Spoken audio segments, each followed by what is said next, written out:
फिर एक क्वेश्चन हमें ये पूछा था कि हमें आपका जो पॉइंट इलास्टिसिटी ऑफ डिमांड और आर्क इलास्टिसिटी ऑफ डिमांड के बीच में अंतर बताना है, ठीक है, ये पूछेगा था हमसे क्वेश्चन। तो कुछ नहीं, बस ये देखो पॉइंट का नाम से समझ में आ रहा है कि ये आपकी इलास्टिसिटी ऑफ डिमांड को मेजर करता है एक स्पेसिफिक पॉइंट पे आपके डिमांड कर्व पे, और ये आपका मेजर करता है इलास्टिसिटी 2 पॉइंट्स पे, तो इसको हम कह सकते हैं over a range of price, ठीक है। और जो आपका पॉइंट इलास्टिसिटी ऑफ डिमांड है, इसका आपका फॉर्मूला होता है, ये थोड़ा यहाँ पर गलत है, आप इस तरीके से लिखो, इसमें ये एक पॉइंट पे कर रहे हैं, इसका फॉर्मूला आपका होता है डी क्यू और ये आपका D p into p upon Q, जहाँ पर पी और क्यू ओरिजिनल प्राइस है, क्वांटिटी है, और ये आपका क्या है, डी क्यू और डी पी क्या है, आपके डेरिवेटिव से किसके, डिमांड के।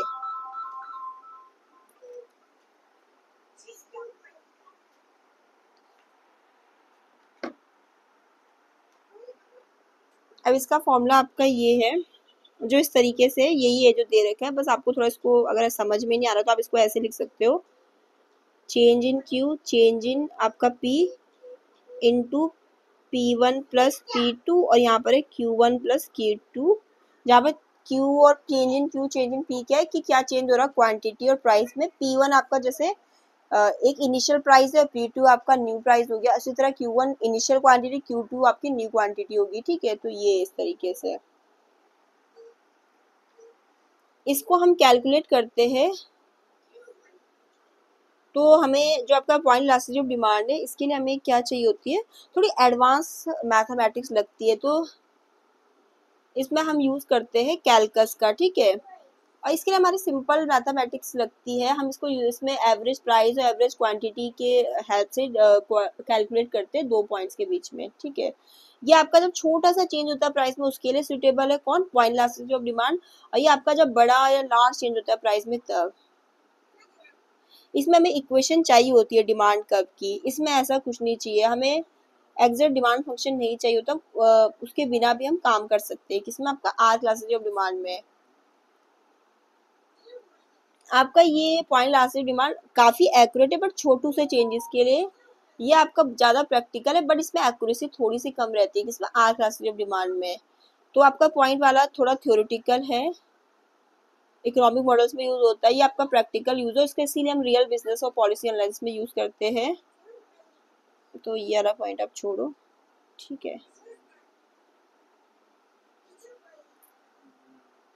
ये आपके पॉइंट में थोड़ा गलत देगा, ये 1 है यहाँ, ये 2 है, ये 3 है, ये आपका 4 5 6 7, तो हमने 7 पॉइंट पढ़े इसमें, ठीक है। तो हमने 7 पॉइंट में ये पढ़ा कि पॉइंट इलास्टिसिटी डिमांड आपका एक स्पेसिफिक पॉइंट जो होता है डिमांड कब पे, उस पर मेजर करता है आपकी इलास्टिसिटी को, ये आपके 2 पॉइंट्स के बीच में करती है over a range of price. Formula इसका पढ़ा हमने, डेरिवेटिव लिया हमने d q d p into p upon q, इसका change in q change in p, उसको मल्टीप्लाई किया P1 plus P2 upon Q1 plus Q2 से।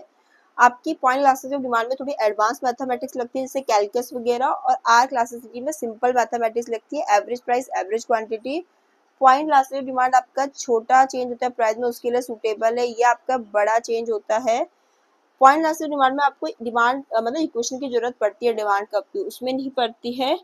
पॉइंट इलास्टिसिटी आपका बहुत एक्यूरेट है, बट वही है कि इसमें छोटे चेंजेस के लिए।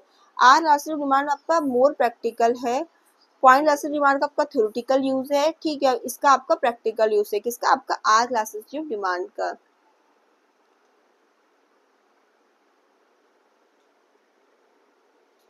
इसमें एक और पॉइंट अगर आपको लिखना है तो आप इस तरीके से लिख लो, 7 पॉइंट तो थे, कि इसमें हम डिमांड कब ड्रॉ करते हैं, किसमें, आपका पॉइंट इलास्टिसिटी ऑफ डिमांड में कैसे ड्रॉ करते हैं, एक टेंजेंट ड्रॉ करते हैं at a single point to measure slope, ठीक है। तो इसमें हम लिख दो आप डिमांड कर्व के रिगार्डिंग कि हम क्या करते हैं, अ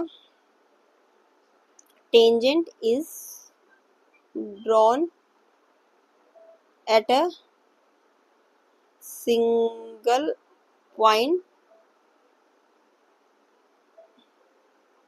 टू मेजर स्लोप। तो हमने इसमें डिमांड कर्व बनाने के लिए क्या किया, टेंजेंट ड्रॉ कर दी एक सिंगल पॉइंट पे, ताकि हम मेजर कर सके स्लोप को, टेंजेंट ड्रॉ होती है इसमें। इसमें तो आपकी कॉर्ड ही ड्रॉ हो जाती,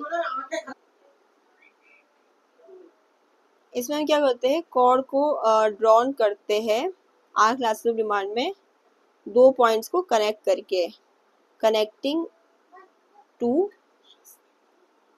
पॉइंट्स।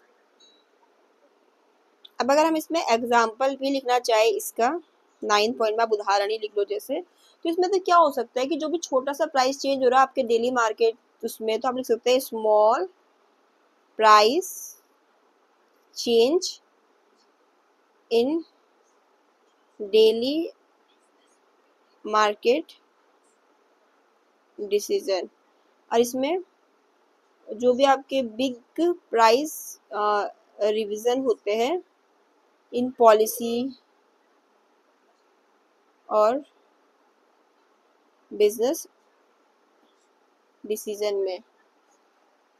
तो ये है भैया आपके डिफरेंस उन दोनों के बीच में, पॉइंट क्लासेस ऑफ डिमांड और आपके आर क्लासेस ऑफ डिमांड के बीच में। पूरे मैंने 9 पॉइंट आपको करा दिए इसमें, ठीक है। एक बार आप चाहे स्क्रीनशॉट ले रहे हैं या देख रहे हैं, इस तरीके से ये है आपका।